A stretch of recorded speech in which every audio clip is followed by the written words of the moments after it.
The questions بإذن الله الكريم. إن شاء الله.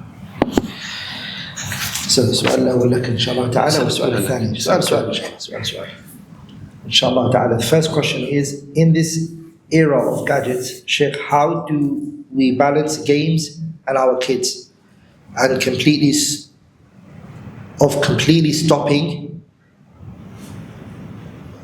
or shall we completely stop them and isolate them from games?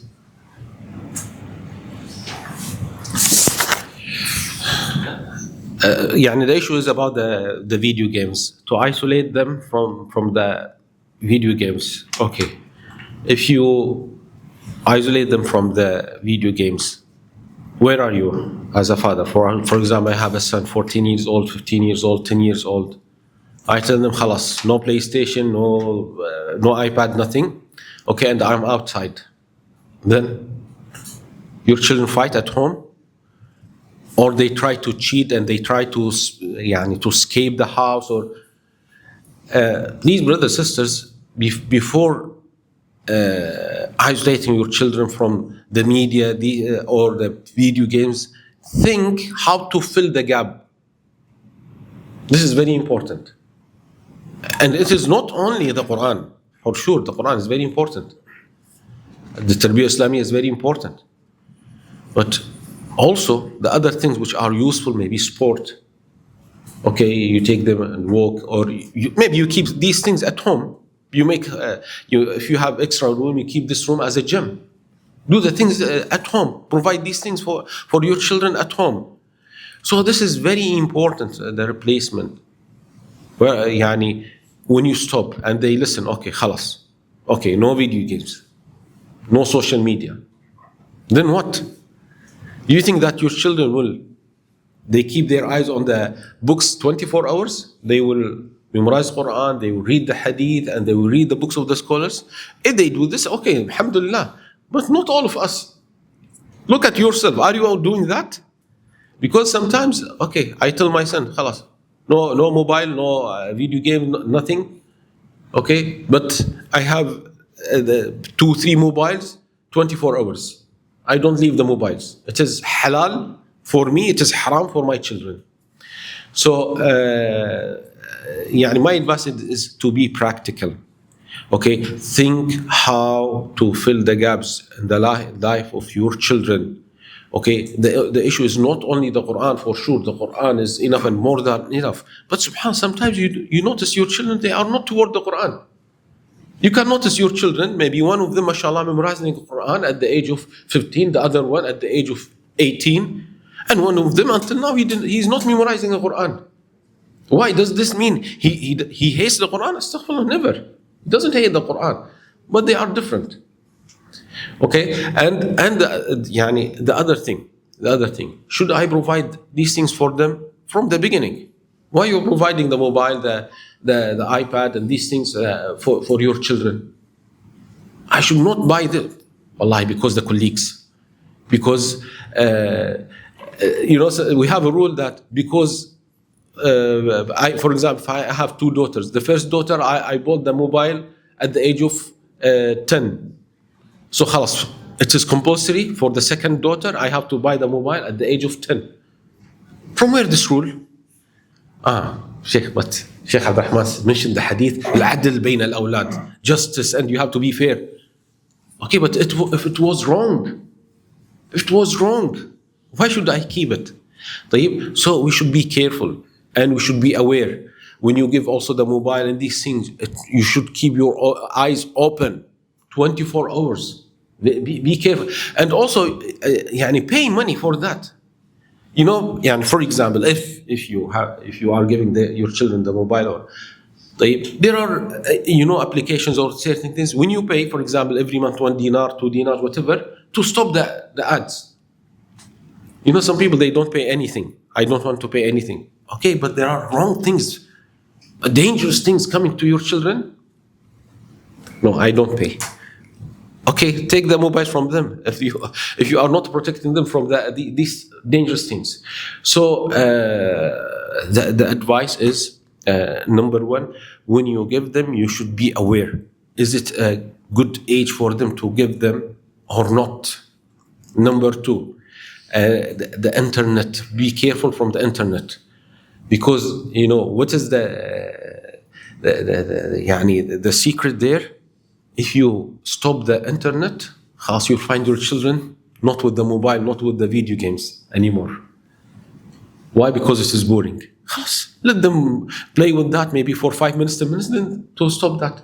Let them enjoy their childhood. The problem that you know that the percentage of obesity and these things, because of what?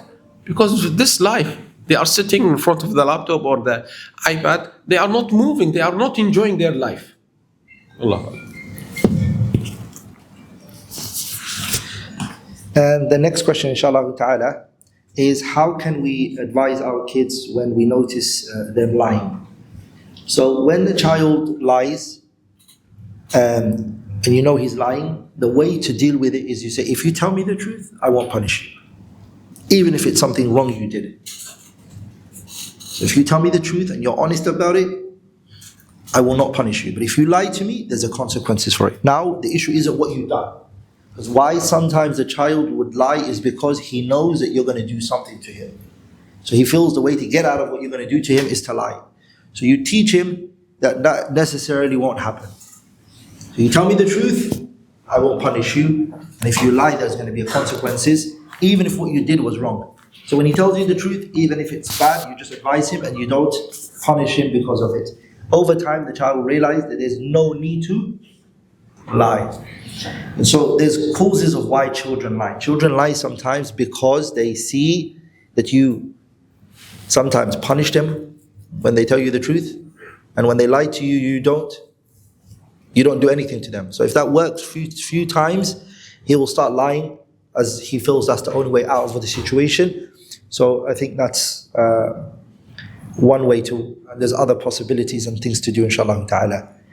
Sheikh, there's a question for, my children are not teenagers, so al-hukmu ala shay'in far'un an tasawwuri. My children are still younger than teenage. The oldest child is 12 years old for me. So inshallah, Sheikh Ahmed, inshallah, we'll ask him these questions, even I want to benefit from it when I get there, bi'idhnillahi al-kareem. So this question, Sheikh, is good, mashallah. My teenage daughter, whatever I say, she just wants to do the opposite. For this, sometimes I can't control my temper. What should I do in this situation? عندي واحد. الله المستعان. Ask yourself why your daughter is doing that. Yes, you are sending the question to us, Jazakumullah khair, but ask yourself why your daughter. I don't think this is happening like that, without introduction, without anything. There is something. Maybe she noticed you. Maybe I'm not saying for sure. Maybe she noticed you having the same thing with your husband or with her. Okay, maybe she noticed her brother, her sister, elder sister. So, number one, we should understand the stages. Okay, the baby, the childhood, the teenagers, and these things. We should understand that the hormones can cause also psychological changes in the human being. You notice, okay, for mothers, during the period, the temper is different. This is different. You can notice this, and the husband should notice this, and also for the teachers. Okay, this is subhanallah normal. The hormones are changing. So the same thing. Your daughter, she's 12 years old. I think she's baligh now. She reached to the age of puberty. Okay, so for sure there are changes. This is very important. So you should realize that. And also, it is very important that to make a good relationship with your daughter. To make a good relationship with your daughter. This is very important. A relationship of friendship. I think for this case, this daughter, if she has an issue, she will not tell the mother. I'm not sure, but I think she's not telling the mother if she has an issue. She will tell her friend or if she has another sister. But if there is a good relationship, the daughter will not behave like that. And also the mother should control herself. This is very important.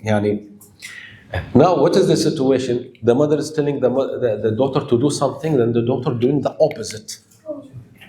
The mother gets angry or very angry. طيب. Remember Hadith Rasulullah sallallahu alaihi wasallam, when that man, that young man came to the Prophet sallallahu alaihi wasallam, telling him what? Oh Rasulullah, give me the permission to do zina. He wants the permission to do what? Zina.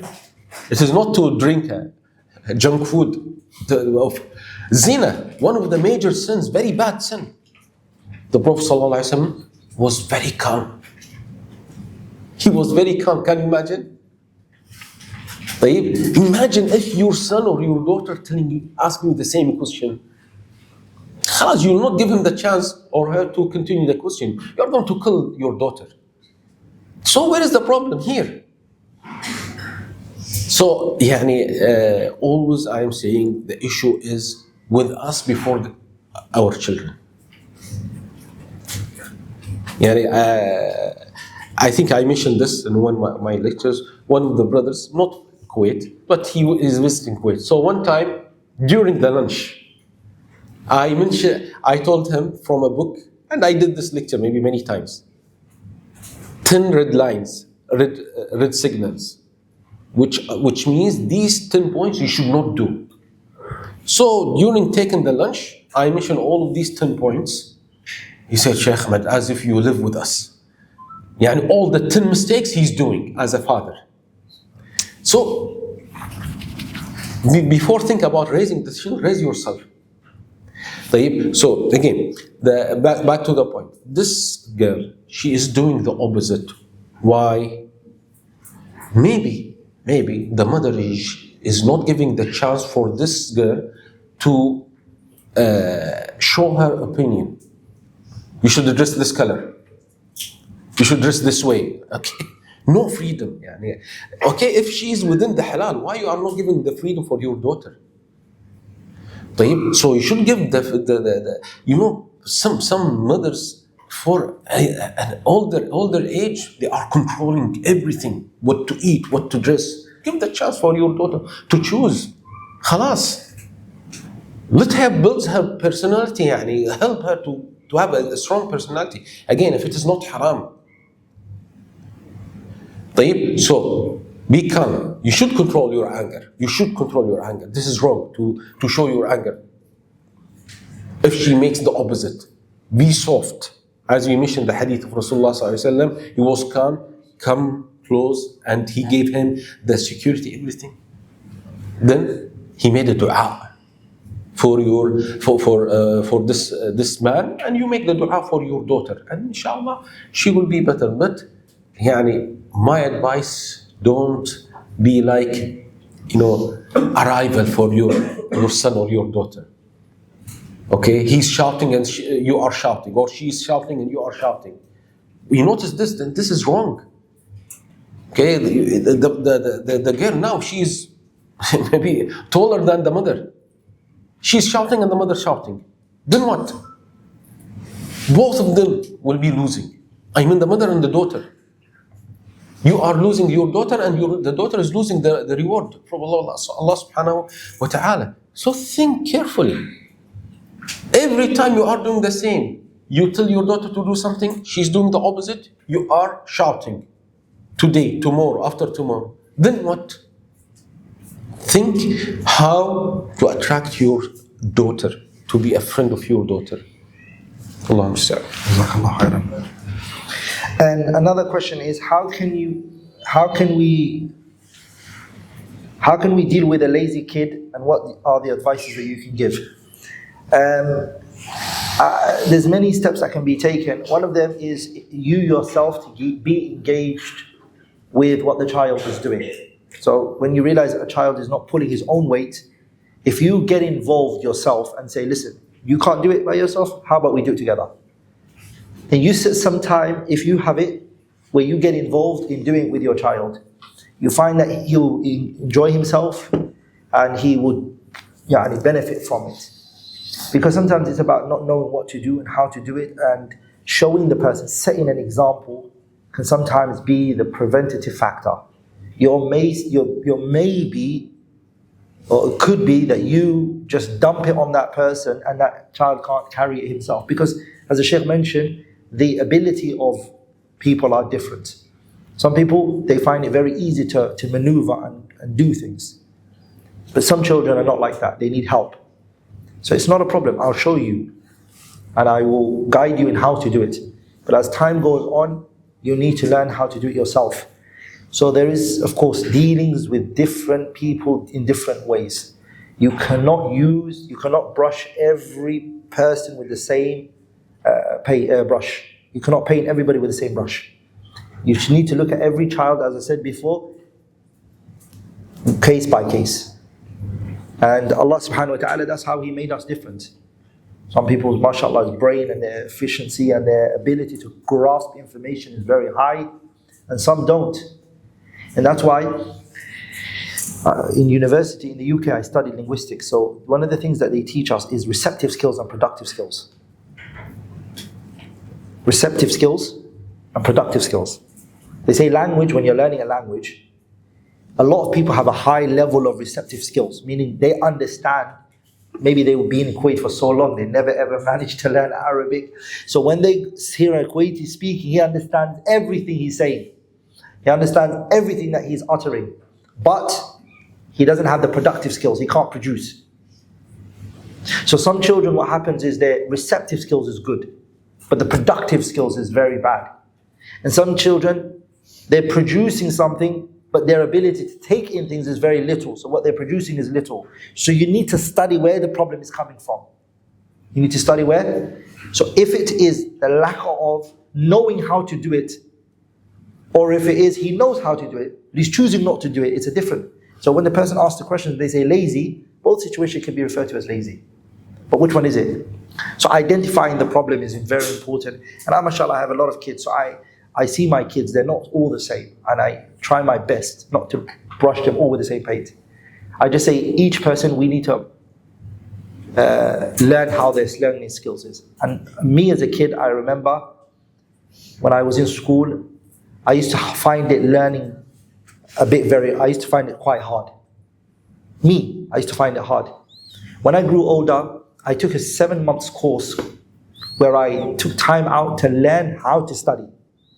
And I learned that the people are different types. There's kinesthetic learners, there's auditory learners, there's visual learners. I identified which one I fall into. So what was it that was away from me is I didn't know how to learn. Once I realized I knew what I needed to memorize, how to do it, I learned. So for example, for me, all this sticking on the wall is how I learn. I'm a visual learner. But I'm also an auditory learner as well, meaning I have to hear it multiple times. So now that I'm old, I record things on my phone and I play it. I put headphones in and I play it again and again and again. So I record myself. So with my kids, I do this. One kid, I tell him, write it 5 times, you memorize it. You listen to it 20 times. You do this because I've learned. And I try to find what their style of learning is. Then you start realizing the one you thought was lazy is because this was his problem. You were trying to make him study the way that you were making the others study. And so that's why his production level wasn't as good or pleasing to you. So Shaykh, تريد تزيد؟ Wallahi, this is also, if you notice the Prophet sallallahu alayhi wasallam, he said, hadith Shaykh al-Albani مش صحيح, أرحم أمتي بأمتي أبو بكر, أشد في دين الله عمر, أقضاها علي. The Prophet sallallahu alayhi wasallam, he mentioned that the most merciful person in my ummah, Abu Bakr. The more strict person, Umar. For the judgment, Ali. Which means the Prophet ﷺ knows that which companion for which mission. He sent Mu'adh ibn Jabal. So this is very important, as the Shaykh mentioned. I should not treat my children the same way. Of course, I don't mean by not to be just when you give them. No, the way in learning. Okay, no, because many times we hear this, or maybe sometimes we say this. When I was in grade 5, or when we were in grade 1, we used to write this 10 times. Okay, maybe for my son it is enough one time. Why should I make my son to struggle and to waste his time? And mashallah, if he's perfect after one time. Maybe it was my problem, I should write 10 times, or maybe it was not my problem, the problem of my teacher. So this is very important. You should know how to treat your children. They are, subhanallah, every single person is unique. Every single, even the identical twins. They are not, they say they are identical shape, but personally they are not identical. They are not the same. So subhanallah, every single person is unique. I'm different than my brother, different than my sister, my son. We are not the same. So we should treat accordingly. It is not fair, wallahi. You tell them to be the same. And also, yani, subhanallah, yani, for sure, for yani, my children to be half Quran, this is great. This is great. But think about, number one, the basics, or let's say al-wajibat. My main priority should be al-wajibat. That my children, I should make sure that they are praying the 5 prayers. My daughters following the hijab. They are not lying. They are not backbiting. This is the main thing, wajibat. I should not focus on something mustahab and I'm missing the wajibat. I'm focusing on memorizing Quran and they are not praying on time. They don't wake up for Fajr. There's a big problem. So if your children are doing the wajibat, alhamdulillah, thank Allah, day and night. Because sometimes I'm pushing them to do the mustahabbat, okay, and they cannot do that. Or even I'm not doing that. Yes, for sure, I like that my children to be memorize Quran, Bukhari, Muslim, to be scholars, to be da'iyah, everything. But I'm not that. Also my wife. So why I'm asking my children to be that, focusing on that, and I'm not that person. So be realistic and think about the basic wajibat before the mustahabbat. This is very important. Another question, inshallah ta'ala, Sheikh, is I think the questioner here is asking, what is the ruling of covering for the young girls when they are at home? What is the ruling of Sheikh? Parda. What's parda? Covering. Covering. What is the ruling of covering for the young girls when they are at home? Yani, if you mean she is at home with the brothers and the sisters, and she is adult, yani there is like the awra among the maharim. Yes, you'll find the scholars, they mentioned the awra among the maharim and the other women between the surra and the rukbah, the navel and the knees, but this is not correct. Yani, and also, yani, you should be careful if you have a daughter, she is 12, 13 years old, and a son, 15 years old, and she is wearing whatever she likes. No, this is wrong. You should be careful that the son is also adult. So, what is at home, يعني, it should be ثياب المهنة. What is usually uncovered for the woman at home? The head, the neck, okay, يعني, like the t-shirt side, يعني, the hand, the forearm, the arm, the something the middle of the shin, like that, not something above the knees or the tight trousers. You should be careful about that. There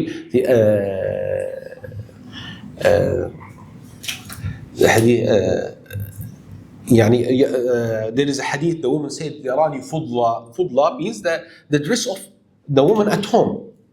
So the girls who are adults or almost adults, what do you mean almost adults? She is not puberty, she's 10 years old, but she's not puberty, but mashallah, the body is big. She should be careful. Even if there is no boy, you have girls. But the girls together also, they should be careful. The Prophet ﷺ said, وَفَرِّقُوا بَيْنَهُمْ بِالْمَضَاجِعِ. Why? Think about this hadith. مُرُوا أَوْلَادَكُمْ بِالصَّلَاةِ وَهُمْ أَبْنَاءً. Tell them to pray at the age of 7. Beat them if they don't pray at the age of 10. And also, فَرِّقُوا بَيْنَهُمْ بِالْمَضَاجِعِ. When they sleep, they should sleep separately, not together under one cover. What is the point? It is to protect them. This is very important, to protect them. You know, the issue is, don't give me red line, halal, haram. You should think for the future. And also about the media. Nowadays, subhanAllah, it is different. يعني, my colleague said his daughter in grade 6. Grade 6 يعني كم عمرها؟ Grade 6 I think she's 10 years old, 11 years old. She's not pubert, she's not بالغ. And يعني I saw his daughter يعني she's thin, small. One of her colleagues at the school, she said, "Oh, so why you don't have a يعني حزام, a belt?" I think you know the uniform in Kuwait schools. It is loose, alhamdulillah. It is loose. So she said, "Why you are not fixing a belt?" I said, "Why? No, to see your shape, the shape of your body." What kind of mentality that the girls nowadays, subhanallah. So what is my point? We should be careful, more careful, because now it is open. Before, let's say 30 years, how to find these pictures and these things, the photos and the movies, there is difficulty. But nowadays, khalas, it is only one click. Right? So back to the point, don't give the freedom for your daughters at home to wear whatever they like. Okay? They should avoid the tight clothes. They should avoid. All of them daughters, you have boys and daughters, they should avoid the tight. And also, they should avoid anything above the knees. They should cover the chest side, the thighs. They should cover that with loose clothes. This is very important. Be careful. Inshallah ta'ala. One question I said here, what are about if things don't go the way planned when we wanted to be a role model, how do we go about it? So inshallah ta'ala, one of the things I think is very important for parents is to be able to be vulnerable at times. Your children need to understand that you, as a parent, can get it wrong at times. You're not perfect. You've never been a parent before. You tell your children, look, I'm a human being, I get it right and I get it wrong. And don't be ashamed to tell your children, I was wrong and you were right. Because remember, you're a teacher, you teach your child, own up to your mistakes. If you as a parent don't want to own up to your mistakes and whatever you did wrong, the child, what are you teaching him? And you're doing this to teach the child. So if it's happened that you didn't be a role model to your child, it's fine to say to your child, look, the past is the past. I wasn't the best person to follow through with. But I'm looking at what the future holds. I'm planning, inshallah ta'ala, to set some boundaries that I myself have to conform to, and so should you. And just communicating with your children, just informing them, that's one of the steps, inshallah ta'ala, for progression. Bi-idhnillahi al-kareem.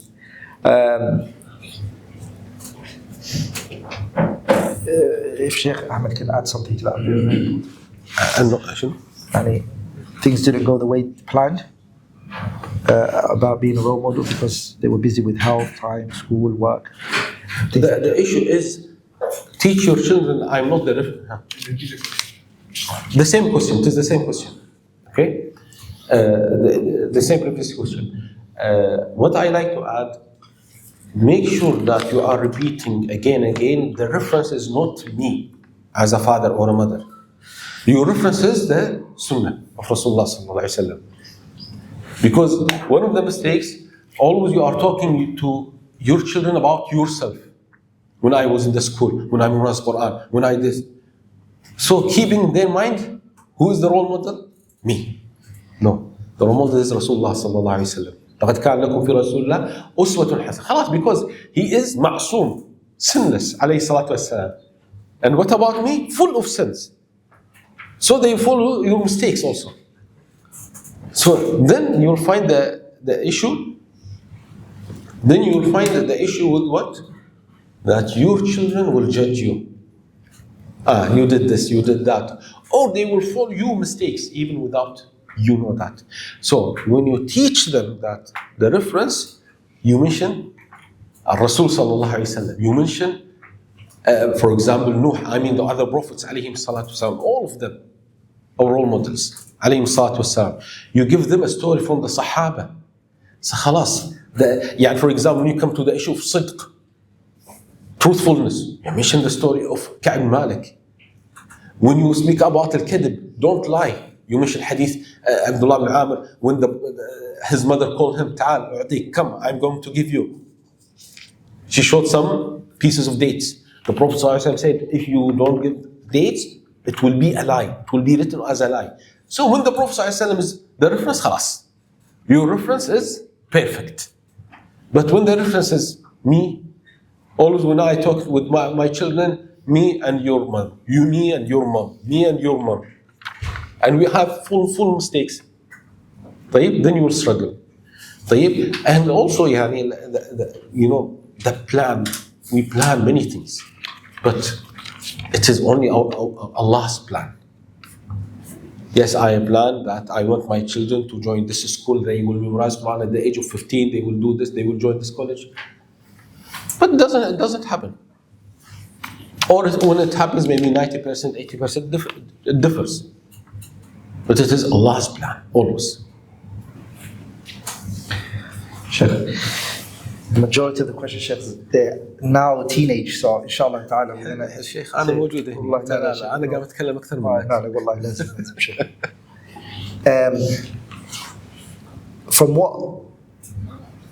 From what age girls should wear their hijab? Also, I've observed a lot of Arab girls do not wear hijab, so my girls are questioning me about it. What should I say in this situation? So the question, I think it would be better to say I've observed saying a lot of Arab girls, I think just say some, other than making it a lot, inshallah ta'ala.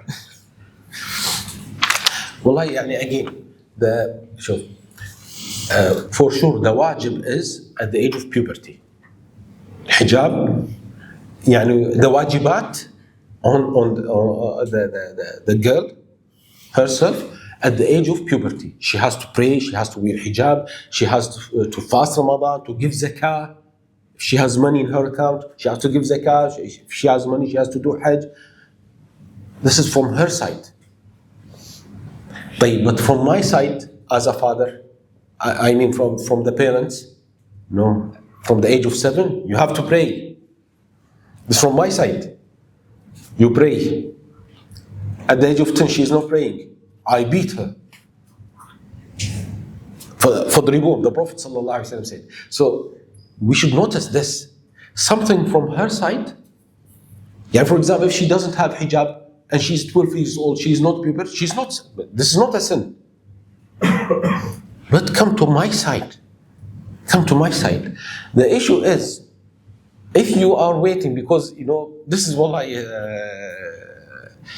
agree when you compare here in the Kuwait. I don't know about the other Arab countries, but here in Kuwait, I noticed this. Yes, mashallah, here the Indian community and Pakistan, mashallah, from the age maybe 6 or 7, there is hijab. Yes, maybe with t-shirt, but hijab. I mean, covering the head. But in our community, when you check the schools, you go to for example, grade 5, most of them without hijab. Of course, when I say hijab, covering the head. What is the problem? At the age of, girls usually reach to the bulugh, the puberty, earlier than the boys. The boys are usually 13, 14, 15. The girls maybe 10 or 11. Okay? Why? Sometimes because of the food that we are eating, a lot of hormones. The chicken fillet and these things. So that's why you find them getting very early puberty.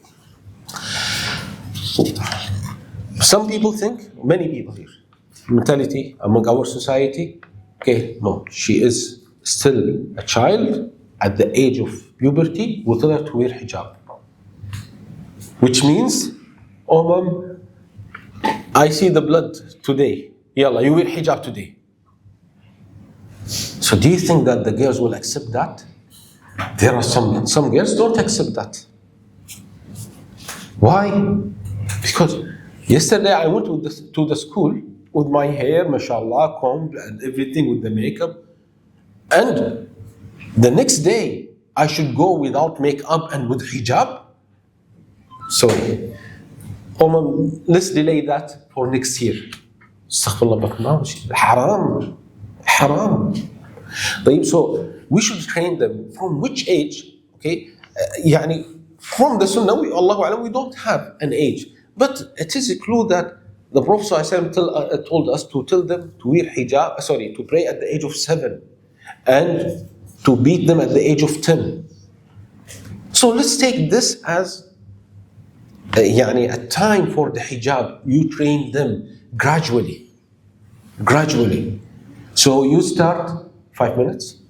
You start with your girls with something loose. Okay, let's say at the age of 7, maybe the age of 8, you start with normal hijab, then with the proper hijab, gradually. This is very important. But if you notice that your daughter, she is with a big body, and the colleagues, all of them with hijab, خلاص, let her wear the hijab. And if you notice your daughter telling you, please mom, I want the hijab, don't refuse. Still you are young. I hear this, wallah, I feel very sorry. The daughter wants the hijab and the mother doesn't want. So let's train them and give them nice stories about the hijab. Let them to love the hijab. This is very, very important. And also, a very important point, what is the meaning of hijab? It is not only covering the head. It is not only covering the head. Because you notice in some schools or some houses, they make a party. Hijab. What kind of hijab? Covering the head. But with jeans and maybe very tight clothes, this is wrong. This is wrong.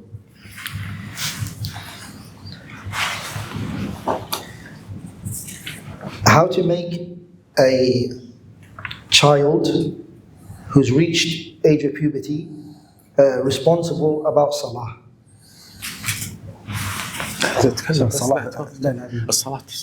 والله شيخ puberty now. Well, the question is puberty.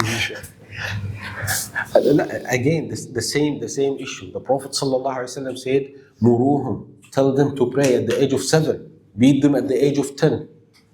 Don't jump to the age of puberty, because this is our problem. We jump. Okay, don't jump. Walk step by step. When you take it step by step, inshallah, you don't need this question. Okay, so I know sometimes we wake up when my son is 15 years old. I was sleeping. 15 years I'm sleeping. Then at the age of 15, my wife telling me, brother, your son is not praying. Please wake up. I am sleeping for 15 years. Why? Because for 15 years, he's with his mother. She's struggling with him. But now he's strong boy. He's fighting his mother. So, first of all, we should follow the sunnah of Rasulullah sallallahu alaihi wasallam. At the age of 7, tell them to pray. At the age of 10, you beat them. And usually or always, you don't need to beat them. If you are telling them to pray from the age of 7, 3 years, you are telling them to pray in a nice way, different ways. Try to change the techniques. Don't follow only one technique. And no need every time, yalla, if you pray, I give you this. If you pray, I'm giving you. Wasting your money every time and spoiling his intention, it's not good. So at the age of 10, you beat them. Okay, now he's a pubert.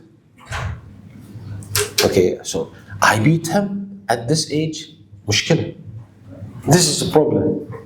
And also, I don't want my son or my daughter to, I beat them to pray at this age, because they may pray without wudu, or they go to the masjid and they don't pray, or you notice them, going to the masjid very early to play, not to pray.